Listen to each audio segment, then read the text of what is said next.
주시는 하나님 말씀 사무엘상 15장 17절에서 23절을 보겠습니다.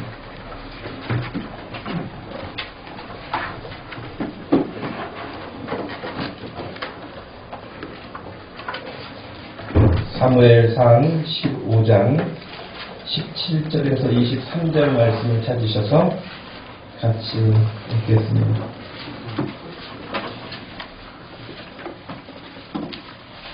디모데후서 말씀 우리가 지금 2주 동안 계속 읽었기 때문에 오늘은 읽지 않고 사무엘상을 읽겠습니다. 같이 읽겠습니다. 사무엘이 이르되 왕이 스스로 작게 여길 그때에 이스라엘 지파의 머리가 되지 아니하셨나이까.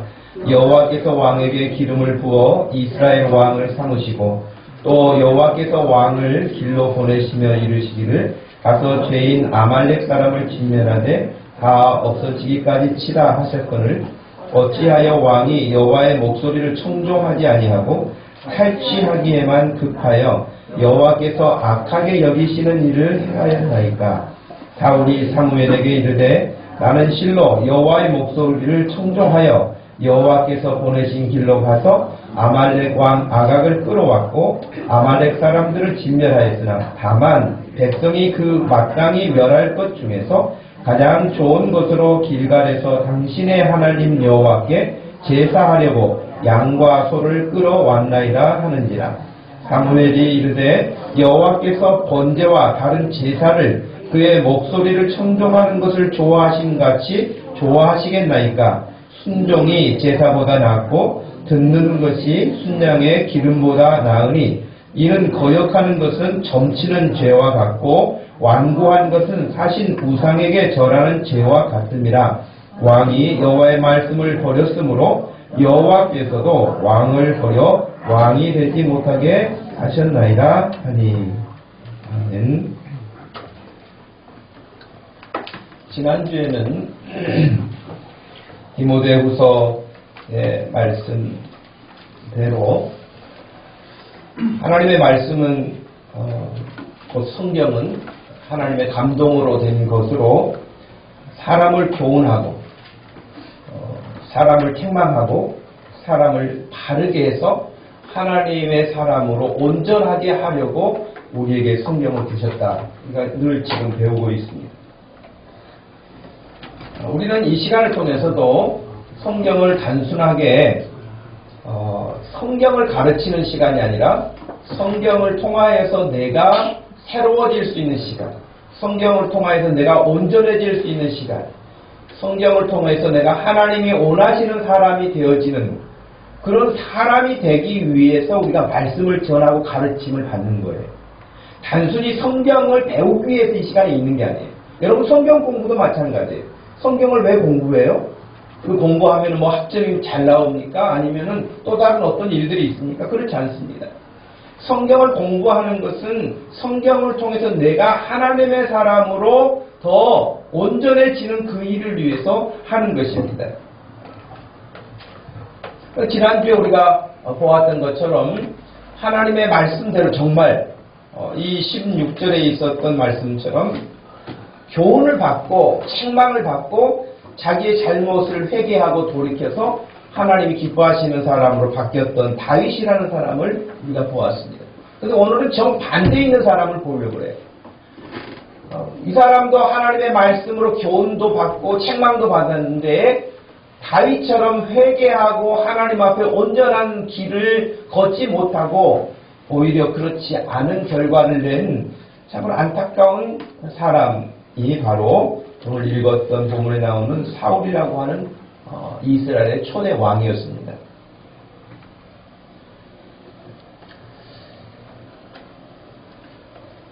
사울 왕도 그랬지만요. 사울 왕도 하나님의 은혜를 참 많이 체험한 사람이에요, 여러분. 사울 왕이 그냥 어느 날 갑자기 하나님께서 세우셔서 왕이 된 게 아니고 하나님의 은혜를 많이 체험한 사람이거든요. 그리고 초대 이스라엘의 왕이 됐다고 하는 것 자체도 하나님의 은혜가 큰 일이죠. 물론 여기 있는 저를 비롯해서 여러분도 하나님의 은혜가 아닌 사람이 어디 있습니까? 다 하나님의 은혜죠. 물론 하나님의 은혜라고 하지만 그것이 하나님의 은혜인 줄 아는 사람도 있는가 하면 전혀 하나님의 은혜인 줄 모르는 사람도 있어요. 그건 개인의 믿음에 따라서 다를 뿐이죠. 그러나 하나님의 은혜인 것은 틀림이 없습니다. 물론 어떤 사람들은 자기 자신의 능력으로 산다고 생각을 하죠. 그리고 지금도 자신의 능력을 더 키우기 위해서 애를 쓰는 사람들도 있죠. 하나님 앞에 예배하거나 하나님의 말씀 앞에 서거나 하나님의 말씀에 순종하기보다는 자기 지식이나 지혜나 경험이나 세상의 어떤 배경이나 이런 것들을 힘을 삼으려고 그것을 근거로 해서 자기의 능력을 더 배가시켜 보려고 하나님이 아닌 다른 것들을 가지고 하려고 합니다. 그런 사람들은 하나님의 은혜를 말하지 않습니다. 자기의 능력을 말할 수 있고 자기 자랑을 할 수는 있을지 모르지만 하나님의 은혜였음을 모르는 것입니다.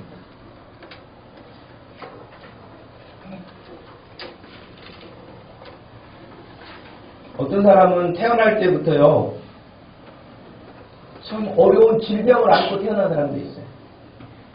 근데 여러분, 우리가 생각할 때는 저렇게 살아서 무슨 유익이 있을까 그런 생각이 들 만큼 안타까워요. 근데 여러분, 그런 고통 중에 있으면서도 하나님의 은혜를 말하는 사람이 있어요. 반면에 정말 감기가 잘 걸리지 않을 만큼 건강한 체력을 가지고 있으면서도 하나님의 은혜를 모르고 사는 사람이 있어요.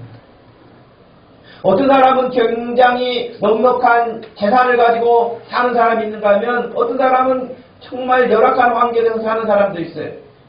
그러나 그런 곳에 구애받지 않고 하나님의 은혜 가운데 내가 있다는 사실을 늘 감사하며 사는 인생이 있는가 하면 더 많이 갖지 못해서 만족함을 갖지 못하고 불만족스러움을 토해내면서 사는 그런 인생도 있다는 것이죠. 그거 참 불행하죠. 원하기는 오늘 예배하는 저와 여러분들이 늘 하나님의 은혜에 감사하는 것을 넘어서 하나님의 은혜에 감격하면서 살 수 있는 인생이 되기를 축복합니다. 그것을 만약에 하나님이 정말 주신 은혜야라는 사실을 그것이 뭐 크든 적든지 간에 그것을 인지하고 사는 인생은요, 그건 보나마나 복된 인생이에요. 확인해 볼 거 없어요. 그 인생은 복된 인생이에요. 그런데 여러분, 사울 왕이라는 사람은요, 태어날 때부터 어떻게 보면 정말 잘생기게 태어났다고 성경에 나와 있어요. 여러분, 사무엘상 9장에 가서 보면 그 사울이라고 하는 사람에 대한 이야기가 잠깐 소개되는데요.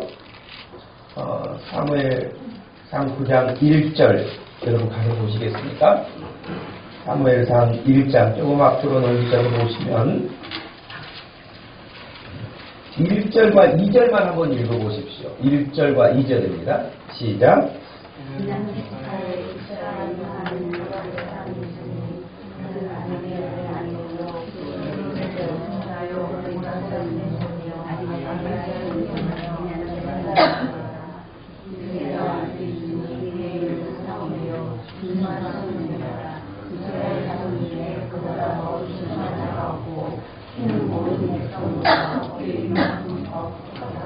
예, 여러분 여기 베냐민 지파는요, 이스라엘의 12지파 중에서 야곱의 아들 가운데 막내 아들로 태어난 사람이 베냐민이거든요. 그러니까 숫자상으로 베냐민 지파가 제일 적거나 그렇지는 않아요. 그런데도 불구하고 이스라엘에서 베냐민 지파라고 하면은 가장 말제 아들이니까 좀 약하다는 느낌을 이렇게 상징적으로 이미지화되어 있죠. 그러나 그 베냐민 지파, 유다 지파에서가 아니라 베냐민 지파에서 지금 사울 왕이 세우짐을 받게 되는 그죠? 이스라엘의 초대 왕으로요. 근데 여러분, 우리가 보았던 것처럼 성경에서 그 조상들까지 쭉 이야기한다는 것은요, 가벼운 사람이 아니라는 뜻이에요. 어떤 사람은 조상고사하고 자기 이름도 안 나온 사람들이 대부분이잖아요. 그런데 성경에 자기 이름 겨우 나온 사람도 있어요. 그런데 그 조상들의 이야기까지 계속 하는 경우에는 특별한 케이스라고 볼 수 있죠. 그럼 베냐민 지파나 기스라고 하는 사람이 있는데 그 유력한 사람이었다. 아비엘의 아들이다. 이렇게 쭉 수롤의 손자라, 데보라스의 증손이다. 아비아의 현손이다. 이렇게까지 지금 조상에까지 올라가는 걸 보면 굉장히 자상하게 설명하고 있는 것이죠. 그런데 그 기스에게 아들이 있었는데 그의 이름은 사울이고 준수했다. 핸섬했다. 뭐 그런 의미죠. 잘생겼다. 그래서 이스라엘 자손 중에 그보다 더 준수한 자가 없다고 할 정도니까 여러분, 우리가 상상하는 요즘에 뭐 아이돌들 뭐 사람들이 좋아하잖아요.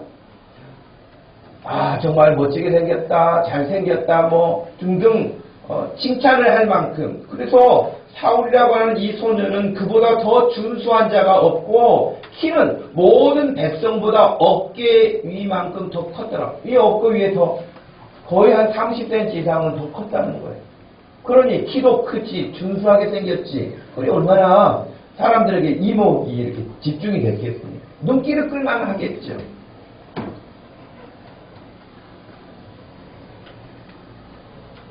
근데 여러분, 이 준수한 소년, 이 사울은 멋지게 생긴 것뿐만 아니라 인품도 좋았어요. 예를 들면은 3절 말씀, 여러분 그 9장 3절 이하에 보면 사울의 아버지 기스가 암나기들을 잃고 그의 아들 사울에게 이르되 너는 일어나 한 사원을 데리고 가서 암나기들을 찾으라 하매 그가 에브라임 산지와 살리다 땅으로 두루 다녀 찾아요. 그러니까 아버지가 말씀하시는 것에 다른 불순종하거나 아버지의 말씀에 다르게 표현하지 않고 아버지가 말씀하시는 것을 따라서 나갑니다. 여러분 그냥 여러분이 지금 살고 있는 주변에 마트에 가가지고 편의점에 가가지고 뭐 좀 사가지고 오느라 그런 정도의 심부름이 아니에요. 넓은 들판에 어디 있는지 모르죠. 그리고 여러분 잃어버린 거잖아요 지금. 이게 어디로 가 있는지는 알겠어요. 그 넓은 땅에서. 이스라엘이라고 하는 나라가 그렇게 큰 나라가 아니지만 그래도 여러분 가서 보니까 넓어요. 우리나라는 더 크지만 뭐 우리나라하고 비교할 수 없는 나라들이 많지만 여러분 우리나라도 작은 나라가 아니에요. 땅덩어리로 봤을 때 결코 작지 않아요. 그러니까 이스라엘의 그런 목초지에서 나귀를 잃었으니 그들의 큰 재산인데요. 잃었으니 아버지가 그것을 아들에게 이야기를 했을 때 뭐 못 가겠다든지 어쩌겠다든지 그런 이야기가 없이 그냥 아버지 말씀을 따라서 순종을 해서 찾으러 갔습니다.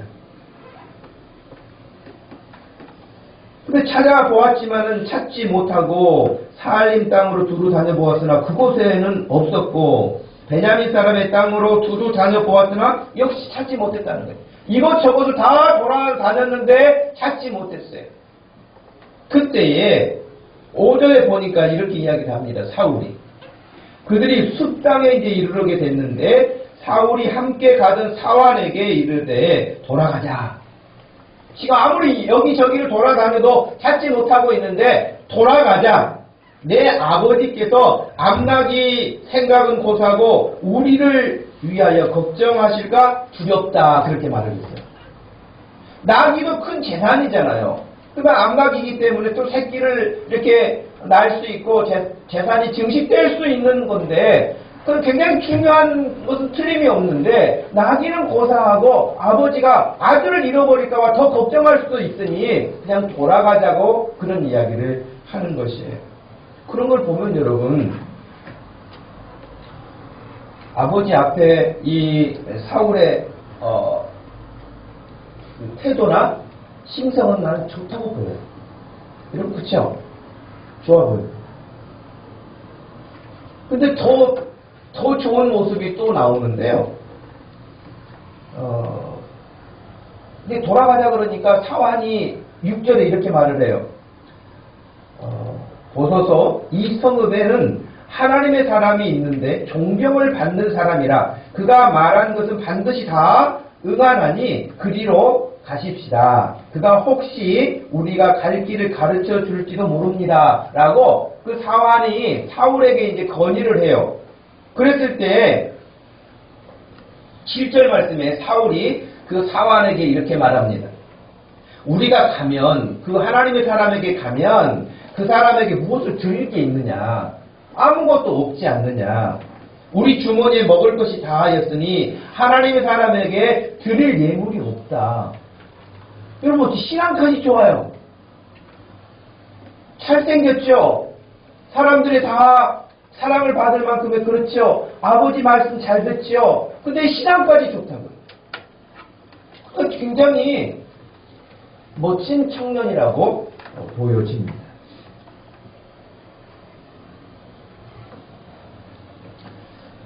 여러분 우리 자녀들이 부모님 말씀에 늘 이런 하나님 앞에 늘 이런 태도를 갖는 믿음으로 성장하기를 축복합니다.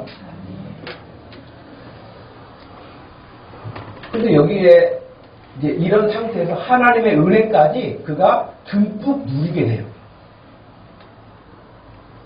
이미 지금 여기 하나님의 사람은 사무엘인데요.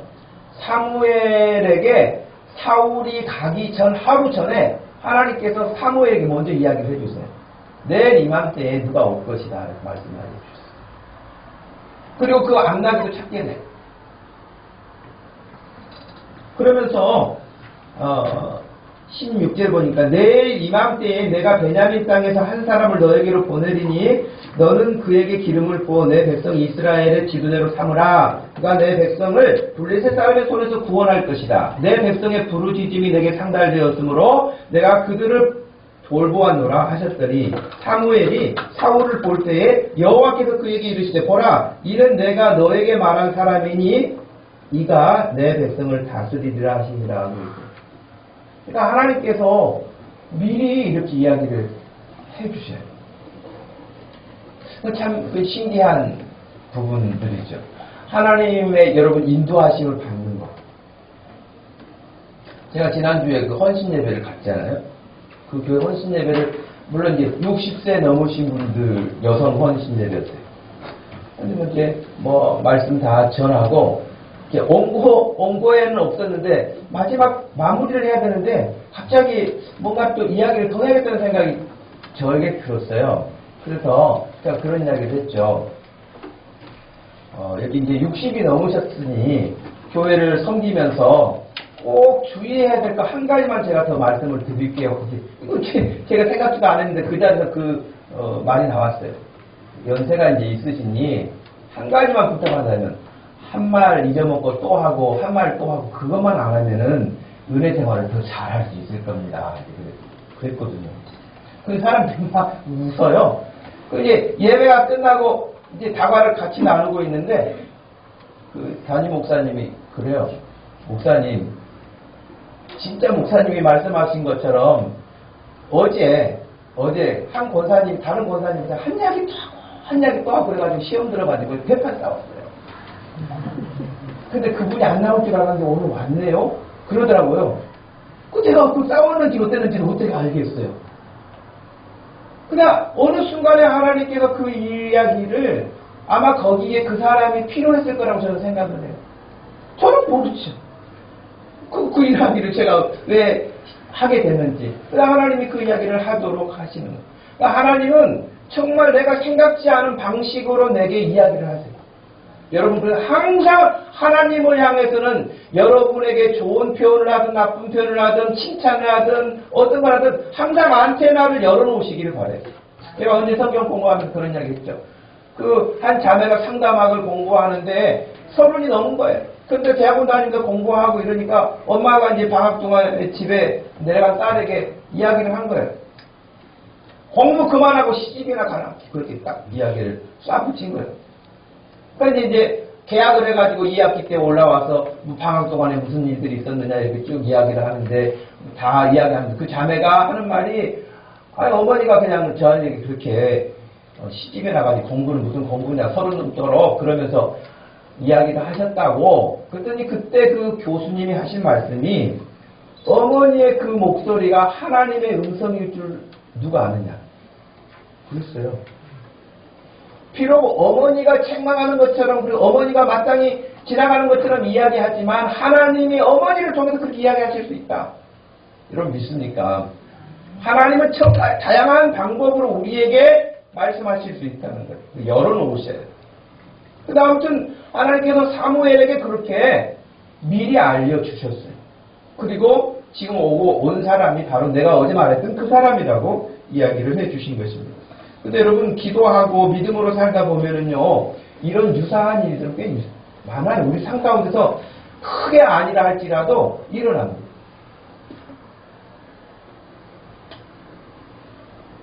그 10장으로 넘어가면 어떤 일이 일어나면요 그가 사무엘에게서 떠나려고 몸을 돌이킬 때에 하나님이 새 마음을 이 사울에게 주셔요. 새 마음을 주셨고 그날 그 징조도 다 응하니라. 그들이 산에 이를 때에 선지자의 무리가 그를 영접하고 하나님의 영이 사울에게 크게 임함으로 그가 그들 중에서 예언을 했다. 선지자들처럼. 그러니까 지금 여러분 이 사울이라고 하는 청년은 여러 가지 지금 체험을 하게 돼요. 하나님의 큰 은사도 체험하게 되는 거예요. 자기도 선지자처럼 예언을 하는 거예요. 그러니까 사람들에게 속담이 생겼어요. 야 사울도 선지자냐? 뭐 이렇게 물어볼 만큼의 속담이 생겼다고 그랬어요.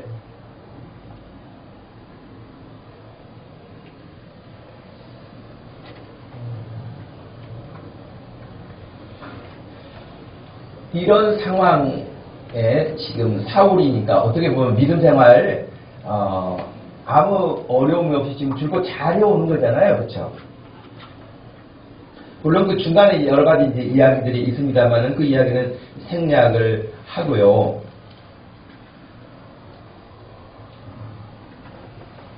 이스라엘 백성들은 그 당시에 하나님 앞에 큰 죄를 짓게 됐는데 그 죄가 뭐였냐면 애굽에서 하나님이 이끌어내셔서 그들에게 자유를 주셨어요. 하나님이 나라도 없는 그들에게 땅을 주셨어요. 하나님이 그들에게 생명의 말씀을 들려주셨어요. 선지자를 보내셨어요. 지도자를 보내주셨어요. 그래서 모든 것들을 그들에게 잘 공급해 주셨는데도 불구하고 이스라엘 백성들은 그 하나님보다는 이방 나라 사람들이 늘 부러워서 우리도 이방 나라 사람들처럼 왕이 있었으면 좋겠다. 하나님이 그들의 왕이셨는데 그 하나님은 별로 그렇게 중요하게 생각지 아니하고 눈에 보이는 왕만 요구하게 됐던 것이에요. 사무엘이 말해요. 너희가 하나님 앞에 크게 죄를 지었다. 지금까지 너희를 지켜주시고 보호하시고 인도하신 분이 하나님이신데 마치 사람이 너희들을 그렇게 인도해낼 것처럼 왕을 구하고 있으니 그건 하나님 앞에 범죄 행위라고 말했어요. 그것이 범죄가 되는지 안 되는지에 대한 이야기를 이렇게 이야기를 했습니다. 10장 16절 이하에 너희는 이제 가만히 서서 여호와께서 너희 목전에서 행하시는 이 큰 일을 보라. 오늘 밀 되는 때가 아니냐. 내가 여호와께 아뢰리니 여호와께서 우레와 비를 보내사 너희가 왕을 구한 일 곧 여호와의 목전에서 범죄한 죄악이 큼을 너희에게 밝히 알게 하시리라. 그러니까 그 당시에는 비가 오지 않을 때지. 추수할 때 비가 오지 않을 때인데 하나님이 너희가 얼마나 큰 죄를 지었는지를 분명하게 말씀하실 것이다. 그러면서 그 말이 떨어지자마자 여러분 하늘에서 막 번개가 치고 우레가 이렇게 크게 소리를 내면서 비가 쏟아지기 시작하니까 사람들이 두려워하기 시작했던 것이죠. 그래서 사무엘이 여호와께 아뢰매 여호와께서 그날에 우레와 비를 보내시니 모든 백성이 여호와와 사무엘을 크게 두려워했다. 그러면서 그들이 자기네들이 입으로 이렇게 말합니다. 모든 백성이 사무엘에게 이르되 당신의 종들을 위하여 당신의 하나님 여호와께 기도하여 우리가 죽지 않게 해주십시오. 우리가 우리의 모든 죄에 왕을 구하는 악을 더했습니다. 왕을 구하는 죄를 하나님을 왕으로 섬기지 않고 다른 왕을 하나님이 주시는 것이 아니라 그 사람이 능력 있어서 주는 것처럼 착각하고 사람을 구하는 그들에게 죄악이었음을 명확하게 밝히셨습니다. 그런데도 불구하고 여러분 하나님은 사람들의 눈높이에 맞춰서 뜻을 주세요. 안 안 주시지는 않습니다. 여러분 주세요. 구하는 거 주시기도 하고요. 구하지 않은 것도 주시기도 해요. 지금 이게 죄악이잖아요. 근데 그들이 구하는 것을 조건을 걸어서 주세요. 너희들이 왕을 구했는데 왕은 철저하게 하나님의 말씀을 곁에 두고 그 말씀을 따라서 하도록 해라. 이 조건이에요. 그리고 주신 거예요. 사무엘상 14장에 가면 사울이 왕이 될 때 그 나이가 40세라고 되어 있어요. 그러니까 그가 왕이 됐는데 2년이 지났을 때에 큰 전쟁이 있게 됩니다. 블레셋이라고 하는 사람들은 굉장히 호전적인 사람들이에요. 그 팔레스틴 지역에 가보니까요, 역시 우리나라 사람보다는 그 사람들이 체구가 큰 것 같아요. 예. 그리고 개방적이기도 하고 굉장히 호전적인 어떤 성품들을 가지고 있는 사람들인데, 그 14장에 가서 보시면 블레셋 사람들이 쳐들어 오는데요, 이스라엘과 싸우려고 병거가 3만, 마병이 6천, 백성은 해변에 모래알같이 많았다. 그러니까 어마어마한 사람들이 지금 전쟁을 일으켜서 이스라엘로 오게 된 거예요. 이 이스라엘 사람들은 이 위급한 상황에서 막 이제 무서워서 벌벌 떨게 되었죠. 그래서 사울은 아직 길갈에 있고 그를 따르는 모든 백성은 떨고 있었다. 그렇게 돼 있거든요. 지금 사울이 왕이 됐는데. 근데 그때 여러분 사울 왕이 사무엘이 시간이 정해져 있는데 오지 않고, 그러니까 급하니까 급한 마음에 사무엘이 해야 할 제사를 자기가 대신 해버려요. 자기가 제사를 딱 끝내자마자 사무엘이 온 거예요. 여러분 조금 더디 가는 것 같아도 기다리세요. 좀 더디 가는 것 같아요. 하나님이 말씀하셨으면 하나님이 말씀하셨으니까 책임지실 거예요. 그러니까 그 믿음이 우리에게 있어야 돼요. 근데 사울 왕은 그걸 기다리지 못하고 옳은 행위를 해요. 그리고 자기가 사무엘이 해야 할 일을 대신 해버려요.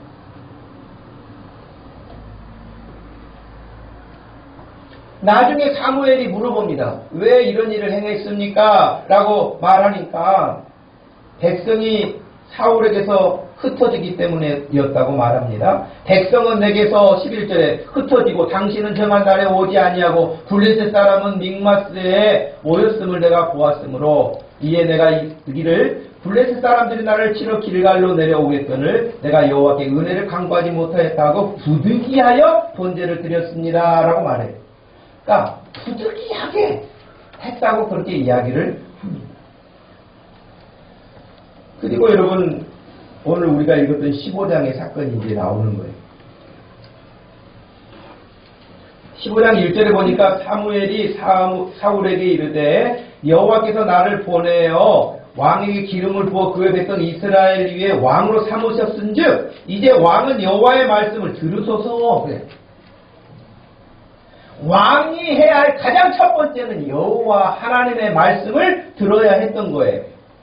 2절에 만군의 여호와께서 이같이 말씀하시기를 아말렉이 이스라엘에게 행한 일 곧 애굽에서 나올 때 길에서 대적한 일로 내가 그들을 벌할 것이거든 심판하실 것이라고 말씀하셨어요. 여러분 아멜렉 혹시 들어보셨죠? 이 아멜렉이 하나님 앞에 큰 심판을 받게 됐는데요. 사건은 그것이에요. 이스라엘 사람들이 애굽에서 지금 한 200만 명이 이렇게 나온 거잖아요. 그래서 광야를 지나가게 되는데 거기에 아말렉 사람들이 살고 있었어요. 근데 그냥 자기네들에게 해를 끼치는 건 아니었는데도 불구하고 이 아말렉 사람들이요. 여러분 그 200만 정도의 사람들이 가다 보면은 그냥 건강해서 잘 가는 사람도 있고 몸이 이렇게 힘들고 어려운 사람도 있지 않겠습니까? 그러니까 그런 사람들은 아무래도 앞에 가기보다는 뒤에 뒤처지겠죠. 근데 아말렉 사람들이 누구를 쳤냐? 그 뒤에 뒤처진 사람들을 공격한 거예요. 하나님이 아주 괘씸하다고 말씀하셨어요. 신명기 25장 17절에서 19절 말씀에 따르면은 피곤할 때에 뒤에서 떨어진 약한 자들을 공격했던 것에 대해서 하나님이 심판하시겠다고 했어요.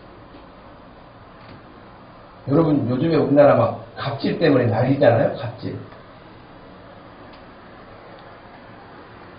그 연약한 약한 자들, 여러 가지 형편으로 어려움에 있는 사람들을 향해서 여러분들 긍휼의 마음을 품으시기를 바랍니다.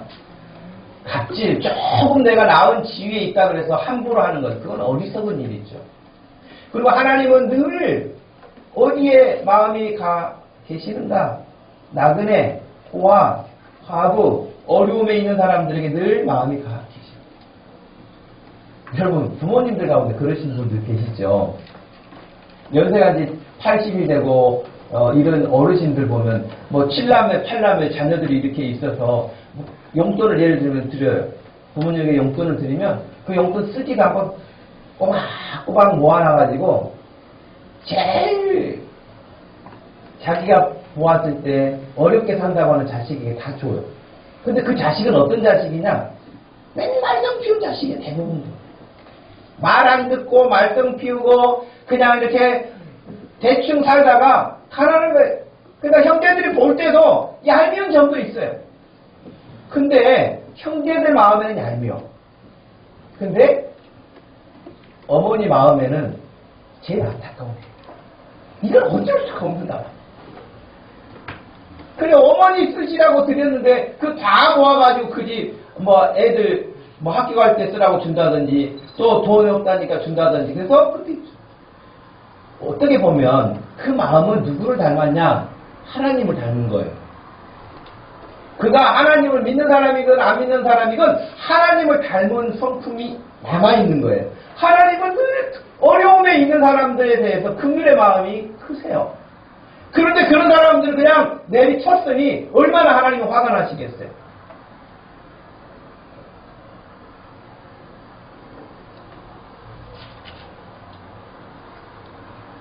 그래서 하나님께서 그 아말렉을 인정사정 볼 것도 없고 심판을 행한다. 여러분 하나님의 심판 행하면 무서워요. 아무것도 남기지 말고 모든 것을 끝내라고 하나님이 말씀하십니다. 그런데 오늘 우리가 읽었던 말씀이 나오는 거예요.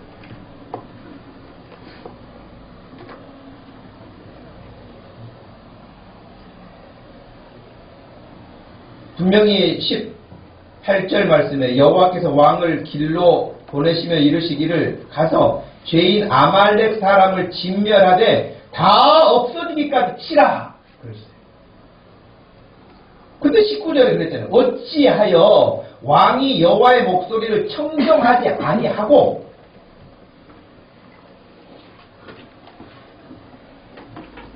탈취하기에만 급하여 여호와께서 악하게 여기시는 일을 했습니까?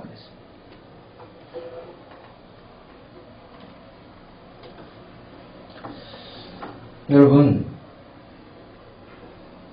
여기서 우리가 왜 하나님이 말씀하신 것을 교훈을 받고 책망을 받고 그 말씀을 따라 했다면 복된 인생이 되었을 터인데 결국에는 하나님의 말씀을 들려주셨어도 선지자를 통해서 알려주셔서 그 말씀을 듣지 않은 인생은 세상에서 대단하게 성공한 것처럼 보일지 몰라도 그것은 불행한 인생으로 끝납니다.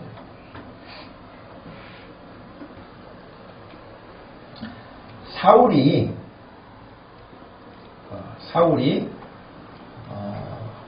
실패하게 된 가장 큰 이유 세 가지를 제가 말씀을 드리려고요.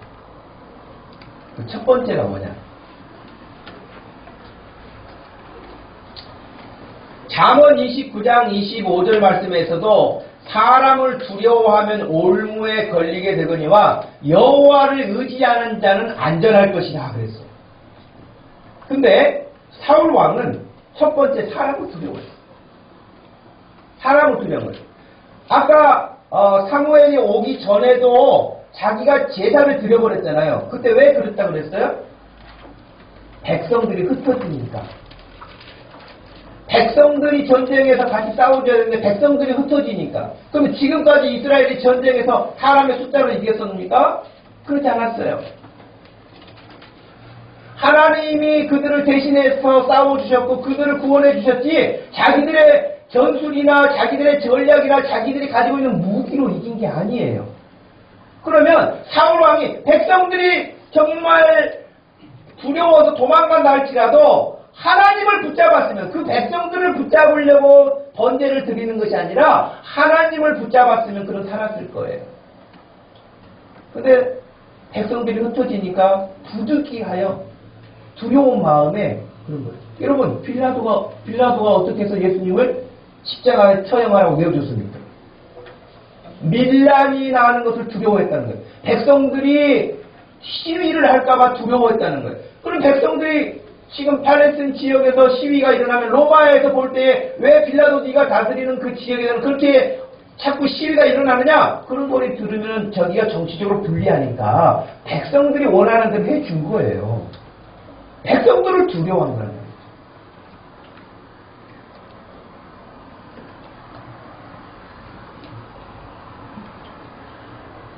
오늘 본문 우리가 읽진 않았습니다. 본문 15장, 사무엘상 15장 24절에서는요, 사무엘이 이르되,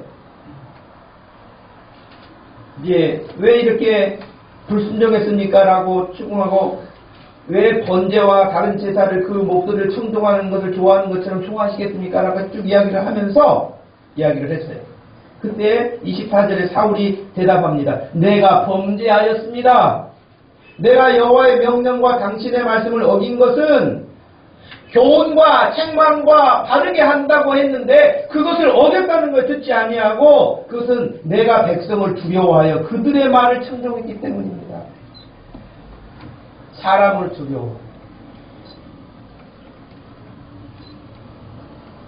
그러면서 여러분 사람을 두려워하면서도요 이야기는 합니다. 왜 자기가 그렇게 했느냐라고 이야기를 했잖아요. 20절 말씀의 끝부분에 아말렉 사람을 다 진멸하였으나 다만 21절에 백성이 그 마땅히 멸할 것 중에 마땅히 멸할 것 같으면 다 멸해야죠. 멸할 것 중에 가장 좋은 것으로 길갈에서 당신의 하나님 여호와께 제사하려고 명분이요 하나님께 드리려고요 그러는 거예요. 하나님께 제사하려고 좋은 것들을 아까우니까 가지고 온 것입니다. 그런데 성경은 그것을 그렇게 보지 않아요. 하나님은 그걸 그렇게 보지 않았어요. 아까 우리가 읽었던 19절 말씀에서 어찌 왕이 여호와의 목소리를 청종하지 아니하고 탈취하기에만 급급했으니까 탈취하고 싶은 욕심이 있었던 거예요.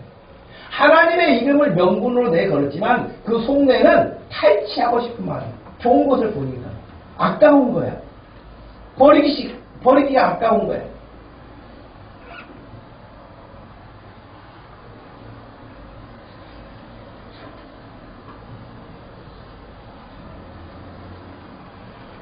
두 번째는요, 회개 없이 핑계만 대요. 사울은 안타까운 거죠.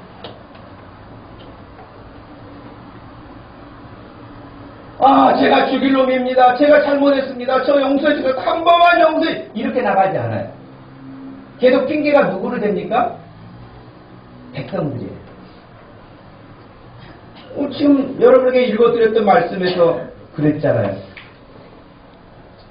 그가 탈취하기만 급급했습니까? 라고 이야기를 했을 때에 20절에 그랬어요. 다 진멸했습니다. 그러나 다만 21절 백성이 그 마땅히 멸할 것 중에서 백성이 라고 말해요. 백성들이 그렇게 했기 때문에 자기도 따라 했다는 거예요. 핑계. 여러분 회개가 없는 핑계 이것은 하나님 앞에 온전하지 않습니다. 오늘 왜 크리스찬들이 영향력 있는 삶을 살지 못하느냐? 후회를 늘 교회 와서 해요. 교회 와서 늘 후회합니다. 아이고 그냥 이렇게 할 건데 더 이렇게 했을 건데 회개는 안 해요. 후회는 그냥 마음에 그냥 찝찝하고 이랬으면 더 좋았을 것을 그런 정도예요. 후회는. 회개는 하나님 앞에 눈물로 회개하고 다시는 그렇게 하지 않는 것이 회개예요. 돌아서는 거예요. 거기에서.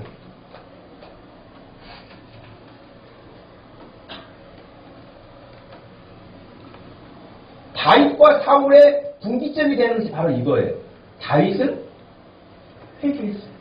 지난주에 말씀드렸잖아요. 시편 51편에 내가 죄를 졌다는 것이 10번 이상 나온다고.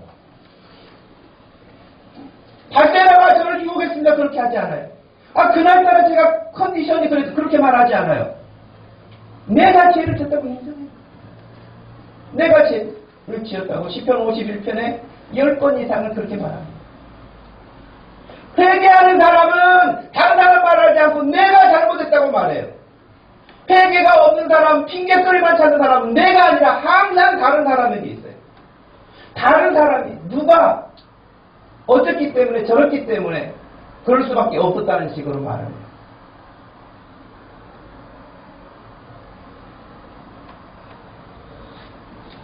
여러분, 하나님이 얼마나 순종을 좋아하시는지 아시죠? 순종을 좋아. 그래서 사무엘이 그렇게 말씀했잖아요. 하나님이 순종을 얼마나 좋아하시냐면 제사 드리는 것보다 하나님 말씀에 순종하는 걸 더 좋아하십니다. 지금 뭐 아주 튼실하게 생겨가지고 제사 용품으로 쓰기는 너무 좋겠다. 하나님 그 제사를 원하시는 게 아니라 그렇게 하지 말라, 그렇게 하라, 그 말씀을 따르는 순종을 더 좋아하신다는 거예요. 근데 순종하지 않고 23절을 보니까요, 거역하는 것은 점을 치는 자들과 똑같다는 거예요. 점 치는 거 여러분, 그거 우습게 생각하지 마세요. 그건 오늘 23절 말씀에 이는 거역하는 것은, 불순종하는 것은 점 치는 죄와 같, 점 치는 게 명확하게 죄라고 되어 있어요. 근데 사람들은 뭐 재민데 뭐. 여러분 신문 펴면서 오늘의 운세 봐가지고 자기 띠가 뭔가, 뭔 띠가 12마리밖에 없어요, 짐승이? 짐승이 얼마나 많은데 왜 12마리만 가지고 말을 해요? 말도 되지 않죠. 근데 그런 거 봐가지고 자기 운세 봐요. 그럼 어떤 일이 좀 안 풀리면 아 오늘 일진이 안 좋다 그랬어 뭐. 그런 게 어디가 있어요, 여러분. 장난으로 해도 여러분 젊은 사람들 이렇게 또 별점 보기 좋아하잖아요. 카드 점 보기 좋아하고 그거 다 하나님 싫어하시는 거예요. 뭐 문화다 뭐다 이렇게 말하는 그런 여러분, 하나님 싫어하시는 것은 그림자라도 가지 않는 게 좋을 줄로 믿습니다. 진짜 이것은 그 점쟁이들 가운데 회개한 사람들이 있어요. 점쟁이들이, 무당들이 회개해가지고 이제 예수 믿는 사람들 있잖아요. 근데 그 사람들이 나중에 회개해가지고 이야기해요. 자기에게 점 보러 온 사람 중에는요, 집사도 많고, 장로도 많고, 권사도 많다고 해요. 심지어는, 근데 이건 제가 안 믿고 싶은데, 어떤 목사님도 왔다고 해요. 개척을 해야 되는데, 어느 쪽으로, 동서남북 중에 어느 뒤로 가면 좋겠냐. 세상에, 이건 끝장난 거죠. 끝장난 거 아니겠습니까? 하나님이 이거 죄라고 말씀하셨어요. 우리나라에 여러분 무당들이 20만이 넘어요. 무당들이 20만이 넘어요.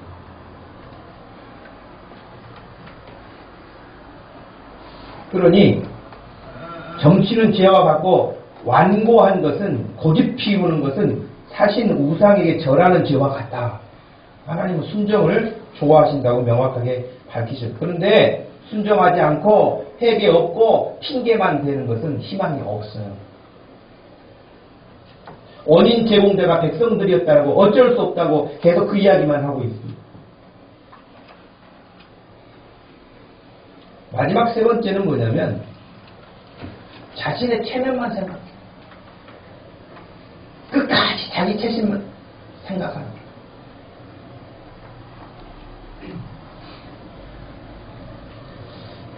제가 언젠가 성경 공부 시간에 그런 말씀을 드린 적이 있어요. 제가 교육전도사 할 때 정말 그 교회가 막 저는 예배 시간이 제일 괴로웠어요.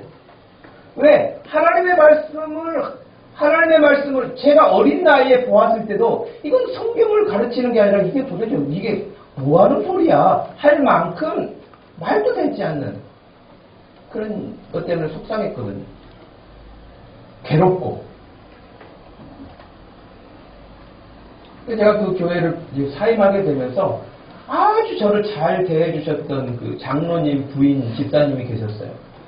정말 제가 금요 철야 가면은 저녁에 돌아가기 힘드니까 자기 집에 와서 아들만 셋이 있는 분이었는데 자기 집에 방을 하나 내주시면서 늘 저를 정말 저녁도 아침도 또 준비를 해주시면서 저를 막 섬겨주셨던, 근데 그분이 그 장로님 부인이에요. 그런 분이었는데 제가 이제 마지막 이제 사임하게 되면서 장로님 댁 가가지고 식사를 마지막 식사를 초대를 해서 갔었거든요. 제가 그때도 글쎄 좀 어떻게 보면 건방질 수도 있고 제가 20대였으니까 20대 후반이었습니다. 제가 나오면서 그런 이야기 했거든요. 잘 먹고 그날 장로님에게 장로님 제가 앞으로 10년이 가고 20년이 간 다음에도 아무개 장로님으로 기억하고 싶지 아무개 아버지라고 기억하고 싶지 않습니다. 그랬어요. 그 이야기는 뭐냐면 교회에서 장로님이 장로님의 역할을 잘해서 교회가 바로 세워져 가는 일에 장로님 몫이 있습니다. 우와 그랬더니 이분이 갑자기 성기를 확 내면서 안전자산은 그것이 문제야. 그러면서 막 얼마나 화를 내가지고 별로 기분 안 좋게 헤어지고 왔어요. 근데 그분을 제가 왜 이야기하냐면 교회에 이런저런 이야기할 때 별로 아무렇지 않은 반응이에요. 근데 자기 개인의 문제에 들어가니까 자기 체면 때문에 화를 팍 합니다. 교회 때문에 화내는 거 못 봤어요. 교회가 이러면 안 된다.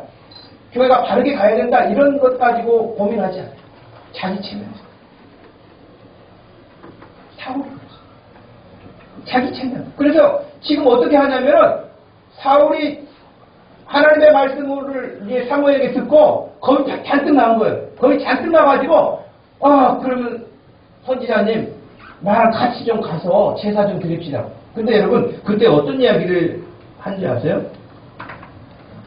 25절에 보니까 청하오니 지금 내 죄를 사하고 나와 함께 돌아가서 나로 하여금 여호와께 경배하게 하소서. 26절 사무엘이 사울에게 이르되 나는 왕과 함께 돌아가지 아니하리니 이는 왕이 여호와의 말씀을 버렸으므로 여호와께서도 왕을 버려 이스라엘의 왕이 되지 못하게 하셨음이니라. 그러니까 사울이 그냥 사무엘의 옷을 붙잡았는데 겉옷을 붙잡았는데 옷이 찢어졌다는 거예요. 얼마나 세게 붙잡아서 매달렸으면 그랬겠어요. 옷이 찢어졌다고 그랬어요. 그러니까 사무엘이 말해요. 오늘 이 옷이 찢어진 것처럼 당신의 그 나라를 하나님께서 찢어서 다른 사람에게 줄 것이라고 말했어요. 그러니까 마지막에 30절에 이렇게 말해요. 사울이 이르되 내가 범죄하였을지라도 이제 청하옵나니 내 백성의 장로들 앞과 이스라엘 앞에서 나를 높이사 나와 함께 돌아가서 내가 당신 하나님께 경배하게 하소서. 그러니까 사람들 앞에서 이 백성들 앞에서 장로들 앞에서 자기 체면 좀 지켜달라는 거예요. 아직 정신 못 차린 거예요. 왜? 회개가 없이 핑계만 댔기 때문에 자기의 죄가 뭔지 모르는 거예요. 결국 사울왕은 초대 왕이라고 하는 너무나 귀한 자리에 세움을 받았지만 왜 말해도 하나님으로부터 버림을 받게 됩니다. 하나님의 말씀을 마음에 두지 않은 결과라고 보여집니다. 사랑하는 성도 여러분, 우리가 하나님을 섬기면서 사람을 두려워해서는 안 될 것 같고요. 작은 거라 할지라도 생각만 스치고 갔을지라도 하나님 저 이런 하나님이 기뻐하시지 않는 생각을 했어요라고 그 생각까지도 핑계내지 말고 회개할 수 있기를 바랍니다. 자신의 체면에 그냥 사람들 앞에서 그냥 그렇게 자기를 드러내려고 하지 말고 하나님 말씀 앞에 자기 자신을 볼 수 있는 그런 믿음이 되기를 바랍니다. 저는요 이 말씀을 준비하면서 그런 생각이 들었어요. 우리 한국의 여러분 입법부 그러니까 사법부뿐만 아니라 입법부 그러니까 국회의원 행정부 정부의 중요한 장차관 이런 사람들 가운데 크리스찬들이 굉장히 많아요. 여러분 다 들으셔서 알죠? 크리스찬들 굉장히 많습니다. 국회의원도 100명이 넘어요. 여러분 대단한 숫자죠. 그런데 왜 나라가 안 바뀌는가? 왜 행정부가 안 바뀌는가? 왜 사법부가 안 바뀌는가? 믿는 사람이 그리 많은데 저는 그런 생각이 들었어요. 세상의 사람들이 생각하는 성공이라고 하는 것을 위해서 하나님의 이름을 가지고는 있지만 그 성공을 안에 가는 사람들이에요. 크리스찬의 이름을 가지고 있지만 그 이름으로 국회의원도 되고 장관도 되고 법관도 될 수 있지만 내용은 크리스찬의 정서가 없어요. 예. 하나님께 예배하고 하나님을 하나님을 섬기는 것이 마땅한 것인데도 불구하고 그 일을 하지 않고 그 성공을 위해서 크리스찬들이 다 허용하는 거예요. 믿음의 부모들도 마찬가지예요. 오카노 목사님 살아계실 때도 설교 시간에 그런 이야기를 하시는 걸 제가 들었어요. 강남에 사랑얘기가 있었잖아요. 강남에 고등부 담당 전도사님들이 목사님께 보고할 때 그런다는 거예요. 전도사님 아시잖아요. 우리 애가 고3인 거. 고3인 거 어쨌다는 거예요. 왜 교회 안 나왔느냐고 전화하면 그 이야기를 하는 거예요. 그 사람이 누구냐? 권사님인 거예요. 전도사님 아시잖아요. 우리 아이가 고3인 거. 고3이니까 교회 안 나가도 된다는 거예요. 반항하는 거예요. 아까 사울이 뭐라 그랬어요? 부득이하여. 여러분, 그렇게 해서 좋은 점수 나올 수 있어요. 좋은 대학 갈 수 있어요. 크리스찬의 이름을 가지고 나 어디 가가지고 기독교인이라고 쓸 수 있어요. 그러나 내용은 없어요. 이 나라 바뀌지 않는 거하고 똑같아요. 하나님은 그런 사람을 기뻐하시고 그런 사람을 기다리시지 않습니다. 하나님은 신실한 사람을 기다려요. 하나님은 하나님을 향한 믿음을 가지고 믿음으로 살려가는 인생을 붙들어 주시고 축복하실 줄로 믿습니다. 여러분, 하나님 붙잡으세요. 그것이 자기 인생을 필게 생각할 거라고 생각하지 마세요. 착각이에요. 우리 주님이 말씀하셨잖아요. 온 천하를 다 얻고도 자기 생명을 잃으면 무슨 일이 있겠느냐. 하나님 붙잡는 지혜가 있으시길 바라고, 하나님의 말씀 가볍게 여기지 말고 하나님의 말씀 교훈하실 때, 책망하실 때 받아들일 수 있기를 바랍니다. 우리 온 성도들이 하나님 말씀 앞에 신실한 믿음의 사람으로 세워져 가기를 주님의 이름으로 축복합니다. 하나님 아버지, 고맙고 감사합니다. 저희들에게 하나님께서 귀한 시간을 주시고 늘 우리에게 우리가 형편없이 말씀에 순종하지 못하고 살지만 또 용서하시고 또 용서하시면서 우리에게 기회를 주시는데, 하나님 말씀을 가볍게 여기지 않게 해주시고 하나님의 말씀을 마음에 교훈 삼아서 말씀 붙들고 승리하게 하여 주시옵소서. 우리 자녀들도 우리 성도들도 하나님 사랑하는 일에 뒤처지지 않고 앞장서게 하여 주옵소서. 예수님의 이름으로 기도하옵나이다. 아멘. 그 자리에서 일어나셔서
실컷 고치고 악한 생각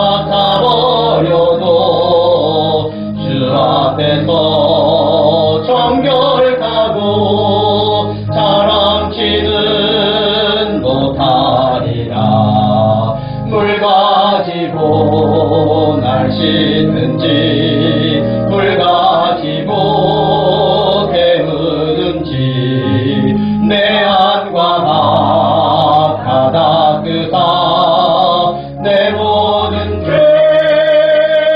멸하소서. 지금은 우리 주 예수 그리스도의 구속하신 은혜와 우리 하나님 아버지의 극진하신 그 은혜, 그 사랑과 우리 성령 하나님의 위로하심과 교통하심과 주의 말씀을 따라 교훈받고 그 말씀을 따라 회개하고 주님의 사람으로 살기 원하는 사랑하는 모든 성도들 머리머리 위에 지금부터 영원토록 함께 계실지어다. 아멘.